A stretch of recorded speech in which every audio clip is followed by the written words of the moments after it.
सोलह कारण भाय तीर्थंकर जे भये, हर्षे इंद्र अपार मेरु पे दे गए।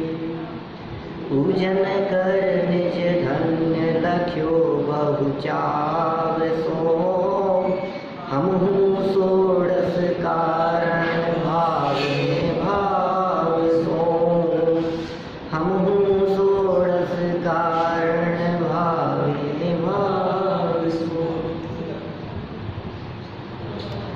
16 कारण भावनाओं के संदर्भ में संक्षिप्त चर्चा यहाँ हम विगत कुछ दिनों से कर रहे हैं।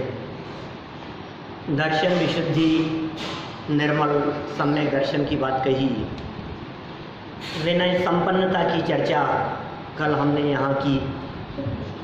संपन्नता किसे कहें? जिसमें विनय हो, वो संपन्न है।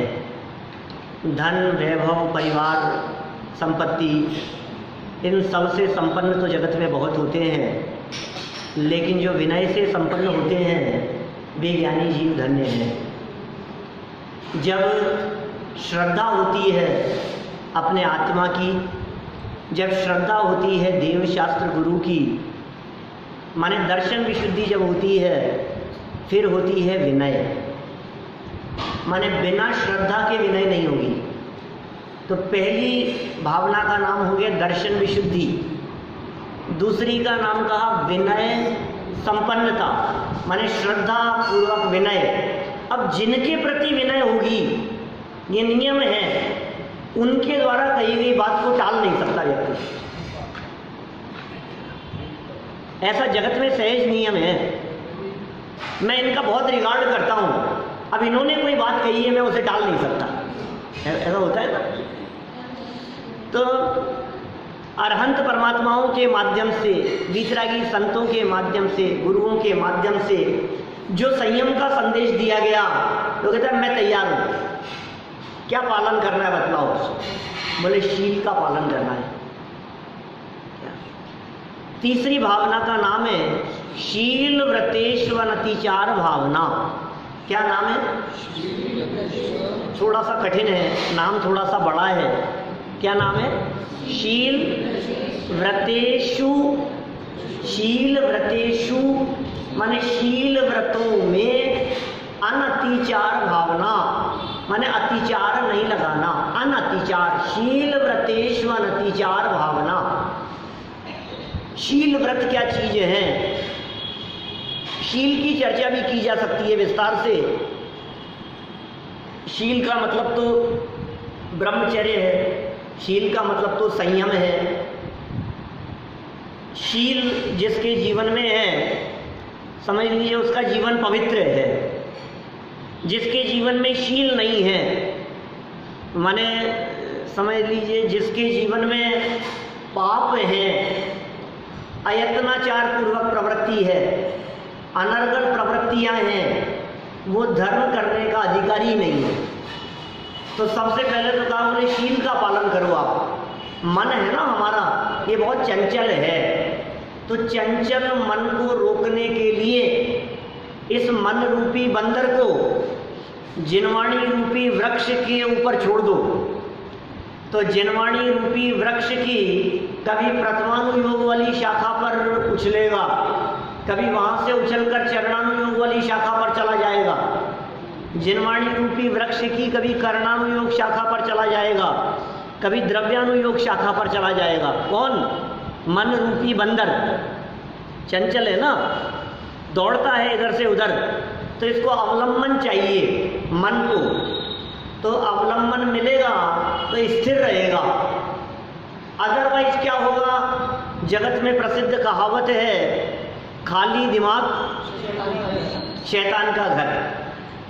तो दिमाग को खाली मत छोड़ो, उसको अवलंबन चाहिए कुछ ना कुछ।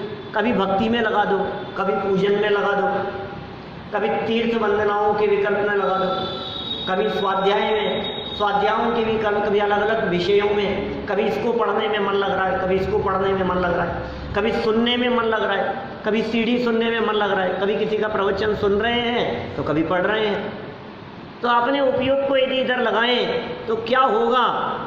ये पंच इंद्रिय के विषयों से प्रवृत्ति हटेगी, उनसे बच पाएगा। तो ये तो हुआ एक शील, माने रावण जैसा शीलवान हो,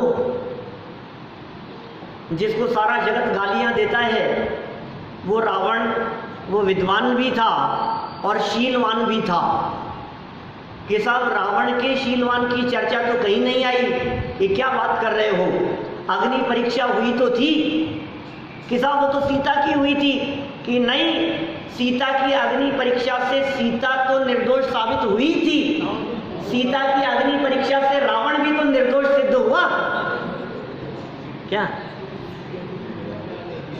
है? सीता तो निर्दोष थी साहब, सीता तो सिद्ध हो गई अग्नि परीक्षा से, है ना। फिर रावण, माने सीता यदि पवित्र सिद्ध होती है तो रावण भी तो उससे पवित्र सिद्ध हो गया। आप सोचिए, 6 महीने तक सीता जिस रावण के राज्य में रही और सीता का शील सुरक्षित रहा, किसके राज्य में रहकर, किसके अधिकार में रहकर, जिससे ऊपर कोई अधिकारी नहीं था, 3 खंड का शासक, कुछ भी करे तो कोई रोकने टोकने वाला नहीं है, बोलो। और इसके बावजूद भी रावण के घर में रहकर के भी सीता का शील सुरक्षित रहा, तो इससे ज्यादा रावण की महानता और क्या हो सकती है? आज तो बड़े बड़े आश्रम सुरक्षित नहीं है। लोग राम राज्य की कल्पना करते हैं, मैं तो कहता हूं कोई रावण का घर बतलाओ आज की इस दुनिया में। राम राज तो बहुत दूर की बात है, जिस रावण का नाम लेना कोई पसंद नहीं करता, जिस रावण का नाम यदि आपके बच्चे का नाम रखने की बात कहें और बतला दें रावण, तो बिगड़ जाता है सामने से व्यक्ति। क्या बात कर रहे हो? ये शील की महिमा है। शील की कितनी महिमा गाएं हम? सीता की महिमा गाई गई, सेठ सुदर्शन की महिमा, तो कितनी चर्चाएं मिलेगी शास्त्रों में, वो सब शील की चर्चाएं हैं। यहाँ शील की बात नहीं कर रहे, यहाँ तो शील व्रतों की बात कर रहे हैं। यहाँ चर्चा कुछ और है, अकेले शील की चर्चा नहीं है। शील व्रत, आप जानते हैं श्रावक के जीवन में 12 प्रकार के व्रत कहे जाते हैं। 12 व्रत होते हैं ना श्रावक के, आर्जव। 5 अणुव्रत, 3 गुणव्रत और 4 शिक्षा व्रत। पढ़ाए हैं सब आप लोगों को। 5 अणुव्रत, 3 गुणव्रत और 4 शिक्षा व्रत। तो 5 अणुव्रतों को छोड़कर बाकी जो 7 व्रत हैं, 3 गुणव्रत और 4 शिक्षा व्रत, इनको कहा जाता है 7 शील व्रत। ये जो 7 व्रत है ना, इनको शील व्रत संज्ञा है शास्त्रों में। तो 7 प्रकार के शील व्रतों की अनतिचार, अतिचार नहीं लगे। कौन कौन से? दिग्व्रत में, देश व्रत में, अनर्थ दंड नहीं। अभी एक एक की चर्चा नहीं करूंगा मैं सीमित समय में। दिग्व्रत, देश व्रत और अनर्थ दंड व्रत, नाम से स्वरूप ख्याल में आ रहा होगा। जाने आने की जीवन पर्यंत की मर्यादा वो दिग्व्रत है, दिशाओं में, 10 दिशाओं में। इस सीमा के आगे जीवन भर कभी नहीं जाएंगे ये दिग्व्रत। आज अष्टमी है या आज चतुर्दशी है, तो आज हम 2 किलोमीटर से ज़्यादा नहीं जाएंगे, इस बाजार को क्रॉस नहीं करेंगे, आज हम इस जगह से बाहर नहीं जाएंगे, आज हम शहर छोड़ करके नहीं जाएंगे। ये देश व्रत, मर्यादा, लिमिटेड टाइम के लिए, लिमिटेड एरिया में जो अपने आप को सीमित कर लिया। अब तीसरा एक अनर्थ दंड, ये पाप है। अनर्थ दंड, खाम की क्रिया नहीं करेंगे बिना मतलब की। बैठे बैठे बाली घुमा रहा है, क्या अनर्थ दंड है? बाल नहीं घुमा रहा है तो ये पकड़ा यहाँ से इसका बलासना और इसका धागा लिया और धागे को घुमाया जा रहा है, ये क्या है? ये अनर्थ दंड है। बैठे बैठे क्या करता है? नाखून लिया और दांत से कुतरता रहता है, ये अनर्थ दंड है। पेन यदि आपके हाथ में आ गया तो किताब के किसी भी पेज पर, किताब डायरी कुछ भी हो, लकीटें करता रहेगा। कभी कभी तो किताब कॉपी तो छोड़ो, टेबल पर कर देता है। और इतना ही नहीं, ऐसे भी लोग मिलते हैं जो चद्दरों के ऊपर। ये अनर्थ दंड है। जिन क्रियाओं से आपके लौकिक और पारलौकिक जीवन, दोनों ही प्रकार के जीवन का कोई संबंध न हो, जो क्रियाएं व्यर्थ की क्रियाएं हो, कुर्सी पर बैठ करके पैर हिलाना, खाम खामे, कुछ प्रयोजन नहीं है। घास उखाड़ने लगना, काहू की धन हानि, किसी जय हार न चिंते, ये अनर्थ दंड की भावना है। अनर्थ दंड व्रत, अर्थ बिना मतलब दंड मिलेगा। अरे मैंने क्या किया है कि तू ये खाम खा के काम कर रहा था ना बिना मतलब, टीवी के सामने बैठकर, इसके साथ ऐसा हो जाना चाहिए, ये अनर्थ दंड कर रहा है, ये पाप है। तो 3 प्रकार के तो ये हो गए गुण व्रत, और 4 कहे हैं शिक्षा व्रत।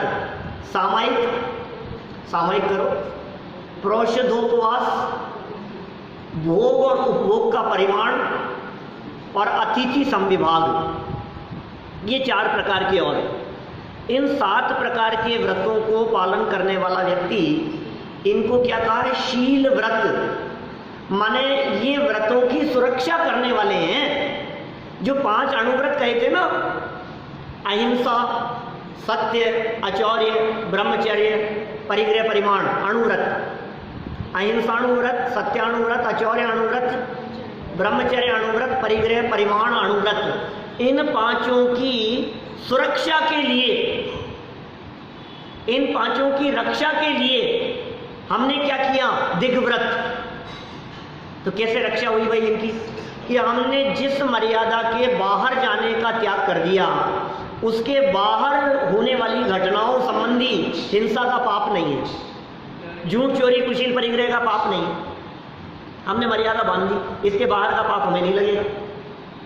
जहां हम थे ही नहीं, किसी व्यक्ति के ऊपर हत्या का इल्जाम लगा दिया गया, वो क्या कहता है? इस तारीख को तो मैं था ही नहीं साहब, यहाँ मैं जयपुर में ही नहीं था, ये रहा मेरा टिकट। तो क्या सिद्ध होता है कि ये यहाँ नहीं था, इसका मतलब ये हत्यारा नहीं हो सकता।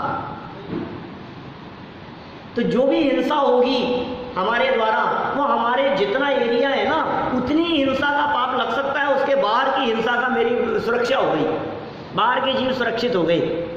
इसी तरह से झूठ में, इसी तरह से चोरी में, इसी तरह से कुशील नाम का पाप, दिग्व्रत, देशव्रत, अनंत, 7 व्रतों में। ये कह रहे हैं, यहाँ बहुत सुंदर लाइन कही है, सो औरन की आपद टाले।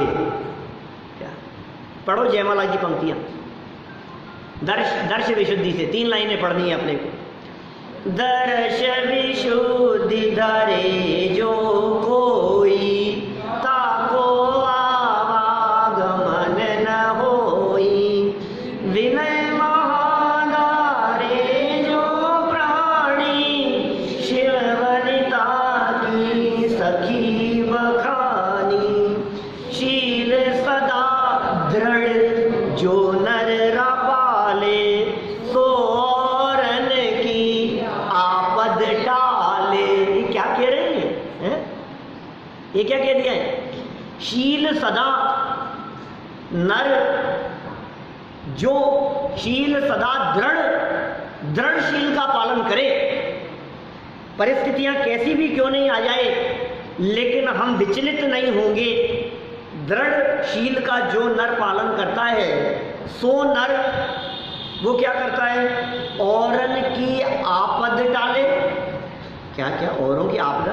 मैं शील का पालन कर रहा हूं तो दूसरों की आपदा टल रही है। हाँ हाँ, आप यदि शील का पालन कर रहे हो तो दूसरों की इज्जत सुरक्षित है। आप यदि शील का पालन कर रहे हो तो जगत के प्राणियों की हिंसा से सुरक्षित हैं। आप यदि शील व्रतों का यदि दृढ़ता से पालन कर रहे हो, अहिंसा, सत्य, आचौर्य आदि का, तो दूसरे की संपत्ति सुरक्षित है। क्या? औरों के ऊपर आपदा नहीं आएगी। आप यदि आपके परिणाम यदि विचलित है, समझ लो तो संकट है, आपके मोबाइल का चोरी हो सकता है। क्या? मतलब यदि मेरे परिणाम यदि कंट्रोल में है तो इसका मतलब जगत के जीवों पर आने वाली जो आपदाएं हैं उन आपदाओं को सहज ही टाल रहा है ये व्यक्ति। सो औरन की आपद टाले। और शील माने होता है स्वभाव। शील शब्द का शाब्दिक अर्थ यदि आप डिक्शनरी में देखेंगे तो आपको मिलेगा स्वभाव। तो शील का पालन करना माने अपने स्वभाव में रहना, अपने ज्ञायक स्वभाव में रहो।